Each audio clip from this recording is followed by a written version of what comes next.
When a CEO goes undercover as a trucker to investigate millions in missing funds, he's thrust into a deadly game of sabotage and lies. But after a brutal ambush leaves him stranded, an unlikely ally steps in, a disgraced veteran with nothing left to lose and everything to prove. The sun was barely up when Paul Rourke, or at least the man now going by that name, climbed into the driver's seat of a worn-down semi-truck and let out a slow breath. The leather was cracked beneath him, the dashboard flickering with outdated gauges, and the air inside smelled faintly of eucalyptus car fresheners and something else he couldn't quite place. It was a far cry from the plush leather seats and floor-to-ceiling windows of his corner office.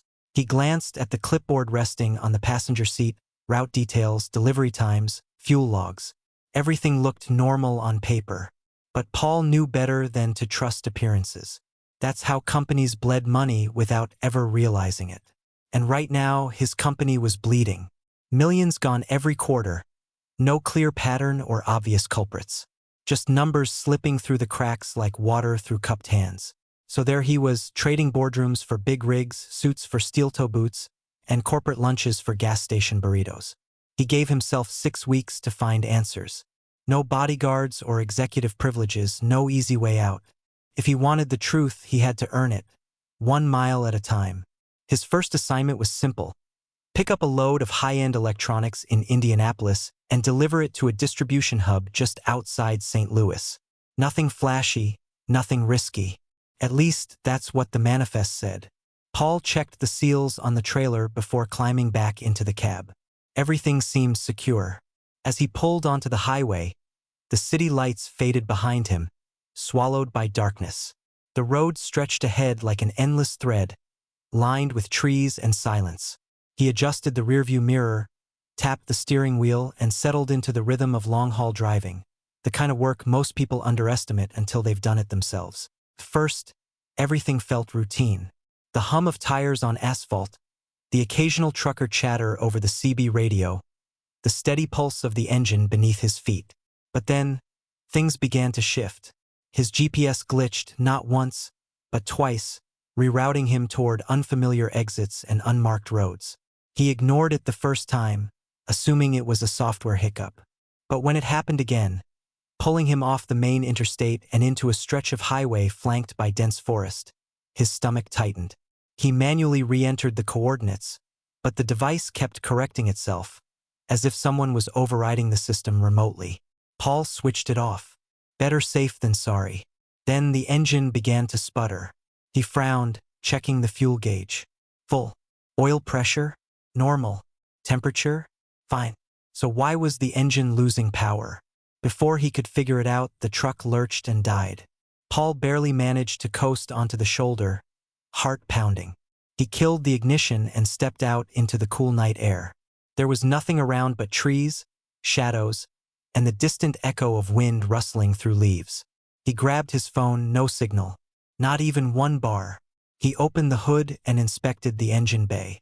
Something didn't look right. The fuel line was loose, almost disconnected entirely. He tugged at it gently, and the connection gave way more easily than it should. Someone tampered with it. Deliberately. A cold wave of realization washed over him. This wasn't a mechanical failure. It was sabotage. Before he could process what that meant, headlights appeared in the distance. A vehicle approached slowly, its wheels crunching against the gravel. Paul squinted, trying to make out the make and model. A black van, windows tinted, no company logo, no markings. His instincts screamed danger. The van pulled to a stop a few yards behind him. 2 figures stepped out, one tall, one shorter, both wearing dark clothing and keeping their faces mostly hidden under hoods. Paul didn't wait to find out their intentions. He jumped back into the cab, slammed the door shut, and fumbled with the ignition. Nothing. The engine wouldn't start. The taller man reached for the door handle. Just as he did, another sound cut through the night, the deep growl of a diesel engine. Headlights flared from the opposite direction, blinding everyone. A massive rig roared onto the scene, tires screeching as it skidded to a halt between Paul and the 2 strangers. A man stepped out, older, grizzled, with eyes that had seen too much and a posture that said he was ready for anything. "Need a hand?" the stranger asked, voice rough like gravel. Paul barely managed a nod before the two figures retreated into the van, engines roaring as they disappeared down the highway. Whoever they were, they weren't interested in a confrontation. Not with this guy. The older driver introduced himself as Robert. He didn't ask questions. Just gave Paul a hard look, then tossed him a bottle of water. "You don't belong here," he muttered, more to himself than anyone else. Paul tried to play it off with a grin. "Guess I'm just getting started." Robert didn't respond. He got back into his truck and waited until Paul coasted his dead rig onto flat ground before hooking up a tow cable. Together, they headed toward town. As they drove, Paul watched Robert closely. He was a really skilled driver. You could tell by the way he handled the wheel, constantly checked the mirrors, and always seemed to know what was going to happen next. This wasn't just some aging trucker taking the forgotten routes. There was something deeper beneath the surface. And Robert? He stayed quiet, but he saw through the disguise. Something seemed off with Paul. His little pauses, how he was standing, and the way he was speaking so carefully all suggested things weren't quite right. He knew Paul wasn't who he claimed to be. But for now, he said nothing. The road was quiet again, but the silence between Paul and Robert carried weight. The kind that only comes after a man has seen too much and said too little. They drove side by side for hours, two rigs moving through the night like ghosts on asphalt. Paul had followed Robert out of the woods, trusting instinct over reason.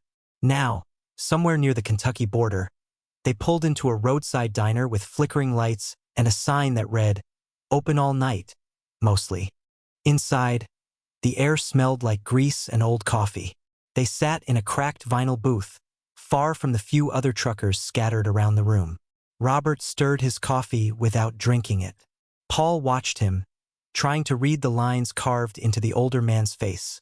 Not just age, but something deeper. Pain, regret, maybe even rage. "You ever been betrayed?" Robert asked finally, voice low. Paul hesitated. "Not like you mean it."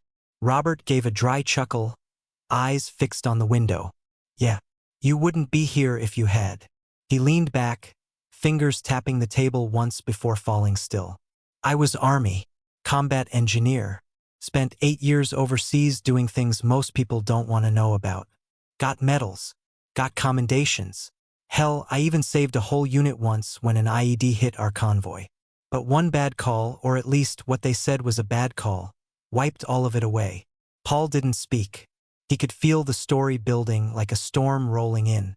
"They said I leaked intel," Robert continued. "Passed classified data to the wrong people during a joint op. No evidence. Just whispers. Enough to ruin me. Court-martialed. Discharged. Name dragged through the mud." His jaw tightened. "Funny thing is, I didn't do it. But no one cared. Once the system turns on you, you're done. So I came home. Tried to disappear. Trucking gives you that. The open road doesn't ask questions." Paul studied him carefully. There was no bitterness in his tone. Not exactly. More like resignation. A man who'd made peace with the fact that the world saw him as guilty, whether he was or not. "And now?" Paul asked. "You trust anyone?" Robert looked at him, like he was peeling back layers. "I trust my instincts," he said. "And right now, they tell me you're not who you say you are." Paul felt his pulse spike, but he kept his face neutral. Robert sipped his coffee. "But you're not dangerous. Not to me. So we'll keep driving. For now." Back on the road, the mood shifted. Paul couldn't stop thinking about what Robert had said. About betrayal, about being framed. It wasn't hard to see the parallels. He, too, was hiding who he really was. And if someone inside his company was stealing millions, how long before they decided he knew too much? That question became terrifyingly real less than an hour later. They were cruising down a stretch of highway, the moon casting silver light across the asphalt, when headlights flared behind them, fast, aggressive. At first, Paul thought it was just another driver passing in a hurry. Then he noticed the pattern. One truck, sticking close, too close. "Something's off," Robert muttered, glancing at his rear view. Paul turned to look just as the vehicle slammed into the back of his rig. Hard. "Damn it!" he shouted, fighting the wheel as the impact sent his trailer fishtailing. Robert swerved beside him, shouting over the radio, "They're pushing you off the road." Another hit. This time, the rig lurched sideways, tires skimming dangerously close to the guardrail. Paul gripped the wheel, heart hammering. Whoever was behind them wasn't playing games. "Hold tight," Robert growled. Without warning, he veered sharply into the left lane, cutting off traffic ahead and forcing their pursuer to brake hard. Paul seized the opening, yanking the wheel and accelerating past Robert's truck. The move threw off their attacker's timing, just enough. But the driver recovered fast. A third attempt came, this time from the side. The mystery truck rammed Paul's trailer, trying to push him into the ditch. Then Robert did something Paul didn't expect. He signaled, then suddenly braked, dropping speed just enough to let the attacker pass. As soon as the blacked-out semi moved up, Robert cut in behind it. "What are you doing?" Paul yelled over the comms. "Getting a good look," Robert shot back. Through the windshield, Paul caught a glimpse of the cab. 2 men inside, one steering, one watching the road like a hawk. No plates, no markings. They weren't random hijackers. This was planned. Suddenly, the attacker's brake lights flashed, and the truck swerved violently toward Robert's door. Robert reacted instantly, yanking the wheel and slamming the gas. His rig leapt forward, narrowly avoiding a collision. The attacker cursed. Paul could see it in the glare of the headlights, and peeled off into a side road, disappearing into the trees. Silence fell again. Heavy. Electric. Paul exhaled, hands shaking. "That wasn't a robbery," he said. "That was a message." Robert nodded slowly. "Someone knows you're sniffing around." Paul stared at the dark road ahead, mind racing. If this was happening within days of going undercover, then the rot inside his company wasn't just deep. It was everywhere. The ambush on the highway left more than just adrenaline in its wake. It left a trail. And Paul wasn't about to let it go cold. Back at the terminal, he and Robert played their roles well. Paul kept his head down, clocked in for routes, and logged every suspicious detail into a hidden journal. Meanwhile, Robert maintained his usual silence, but Paul could see the gears turning behind those sharp eyes. He was watching. Always. It was Robert who first pointed out the pattern. Certain trucks were being rerouted last minute, always under the guise of weather or traffic delays. But when cross-referenced with GPS logs and delivery confirmations, something didn't add up. Deliveries were marked as complete, but the cargo never arrived. Paul had seen enough spreadsheets in boardrooms to know what that meant. Theft. Organized, methodical, and internal. "We need to follow one," Paul said quietly as they sat in the diner again. 2 nights later. Robert didn't look surprised. "You sure? I'm tired of waiting for someone to try killing me again." Robert gave him a long look, then nodded. They didn't have to wait long. A new shipment came through, standard freight, nothing classified. Or so the manifest claimed. But when Paul noticed the driver's name flagged in the system, route change approved by regional director, he knew this one was different. That night, instead of heading toward their assigned drop-off, Paul and Robert took a detour. Using a borrowed van from a mechanic friend of Robert's, a wiry guy named Walter who asked no questions and fixed engines like magic, they tailed the truck under cover of darkness. They stayed far enough back to avoid suspicion, close enough to keep visual contact. Hours passed. The road stretched endlessly. Then, just past midnight, the truck veered off onto a dirt path that led deep into an industrial zone outside Birmingham. No signs, no lights, just a rusted gate and a warehouse barely visible beneath layers of dust and neglect. Paul parked the van behind a line of trees. "This is it," he whispered. Robert adjusted his jacket, checked his boots. "Let's move." They crept forward, staying low, keeping to the shadows. The warehouse buzzed with quiet activity. Men unloading crates, scanning barcodes, loading them into another vehicle. Not company-owned rigs either. These were private haulers, outsiders. Paul pulled out his phone, snapping images through a crack in the wall. Every crate was stamped with the company logo. "Stolen goods," he muttered. And they're shipping them outstate. Robert scanned the faces inside. His jaw tightened. One of the guards was familiar. Tall, lean, cold eyes. A man named Lieutenant Norman Kessler, once a rising star in military intelligence, now a glorified watchman for thieves. Paul saw the shift in Robert's posture instantly, like a door slamming shut. "You know him?" Paul asked. Robert didn't answer right away. "He was one of the ones who testified against me," he said finally.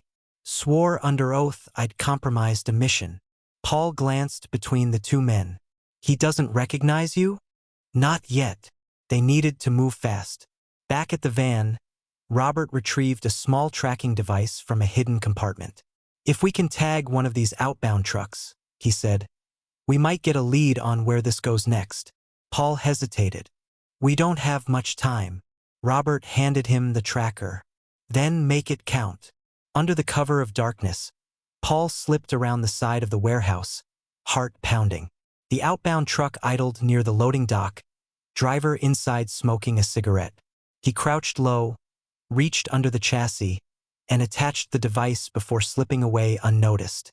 By the time they got back to the van, Robert was already pulling up the signal on a tablet. "It's moving," he said, "and it's heading straight to the regional office." Paul stared at the blinking dot. "That means," he trailed off. Robert finished the thought grimly. "This isn't just some rogue operation. It goes all the way to the top." Back in their motel room, tension hung thick in the air. Paul paced, running over everything in his mind. If the regional director was involved, there was no telling how many others were complicit. Exposing this too soon could mean losing everything, and possibly getting killed. "We need more," Paul said finally. "Proof, names, financials, something solid." Robert leaned back in his chair, arms crossed. "And if they come after us again?" Paul looked at him. "Then we make sure we're ready." There was a long pause. Then Robert stood, walked over to his bag, and pulled out a folded photo. A younger version of him, standing with soldiers he clearly respected. One of them was Kessler. "I spent years trying to forget this face," Robert said quietly. "Maybe it's time I made him remember mine." Paul studied him carefully. There was something final in his tone, a decision made without words. Outside, the wind howled. Somewhere beyond it, the truth was waiting, and they weren't done chasing it yet. The elevator doors slid shut with a soft ding, sealing Paul inside like the final act of a play he'd been writing in his head for weeks. He adjusted his jacket. Real this time, not the worn-out trucker gear that still smelled like diesel and fear. The company logo on the wall reflected in the metal panels. Felt different now, like staring at a face you once trusted, only to learn it had been lying to you all along. When the doors opened, he stepped into the boardroom. Silence fell instantly. The table was full, suits, lawyers, directors, and the man at the center of it all. Alan Griggs, regional director, smiling like nothing was wrong. Paul met his gaze without flinching. "I think we have some things to discuss," he said. It started with the tracker data. Paul had spent the last 2 nights compiling everything. GPS logs, intercepted shipment records, surveillance photos from the warehouse, even the names of the drivers who had unknowingly played a role in the scheme. He matched them with internal routing orders, financial discrepancies, falsified delivery confirmations. Every piece told the same story. Corruption, deep and deliberate. Robert sat beside him, arms crossed, saying little. He wasn't there for speeches. He was there for justice. Griggs tried to laugh it off at first. "You expect us to believe some rogue operation hijacked our system without anyone noticing?" Paul leaned forward. "No. I expect you to explain why your personal vehicle was seen entering that warehouse 3 times in the past 6 months." The room shifted. A few murmurs. One of the legal reps scribbled something fast. Then came the second blow. "We've already notified federal investigators," Paul continued. "They'll be reviewing every transaction under your jurisdiction, including those untraceable offshore accounts linked to shell companies." Griggs's smile vanished. Paul didn't wait for a response. He stood, buttoned his jacket, and turned to the CEO seated at the far end of the table. "This ends today," he said. "Or I walk out, take this to the press myself, and let the world decide what kind of company they're trusting with their goods." There was a long pause. Then the CEO nodded. "Start the internal audit." Security escorted Griggs out without a word. Later that evening, Paul found Robert leaning against the hood of his old rig, staring at the horizon where the city lights met the sky. "You did it," Robert said quietly. Paul shook his head. "We did it." Robert gave a short chuckle but didn't look convinced. "Still doesn't change much," he muttered. "I'm not exactly executive material." Paul pulled an envelope from his coat pocket and handed it over. Inside was a contract. Head of Logistics Security, Eastern Division. Robert stared at it for a long moment. "They offered me the position," Paul said. "I declined. Told them I wanted someone with integrity. Someone who knows how this world really works." Robert looked up sharply. "You can't be serious." "I am. You earned this." A silence stretched between them, thick with history, with pain, with the weight of choices made in the dark. Robert finally spoke. "You know what happened to me? What they did?" Paul nodded. "That's why you need to be the one standing guard now." Robert looked down at the contract again, fingers tightening around the edge. For years, he'd driven alone, believing the world had written him off, forgotten, discarded. But here was proof otherwise. Not just a job, a chance to reclaim something he thought was gone forever.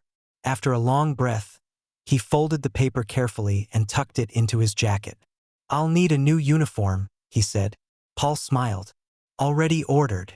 The next morning, Paul stood outside the main headquarters, watching as the sun rose over the skyline. Behind him, the company was already changing. Investigations were underway. Executives were being replaced. Systems were being audited. And somewhere inside, Robert was stepping into an office he never thought he'd see again. Paul took a deep breath, letting the cool air fill his lungs. This wasn't how he imagined his journey would go when he first slipped behind the wheel of that beat-up rig. He hadn't expected danger, or betrayal, or redemption, but maybe that was the point. Sometimes the truth doesn't come knocking. Sometimes you have to chase it across highways, through shadows, and straight into the heart of a storm. And sometimes it finds you when you least expect it. In the distance, the sound of engines revved to life. Somewhere down the road, another chapter was waiting. And Paul Rourke, no, not Paul, not anymore. William Perth, CEO, driver, survivor, was ready to write it. This story makes us reflect on trust, truth, and how sometimes the most unlikely allies are the ones who see the whole picture first. So here's the question. What would you do if you discovered betrayal hiding in plain sight? If you enjoyed this journey, don't forget to like, share, and subscribe to embrace the journey, where every road leads to revelation.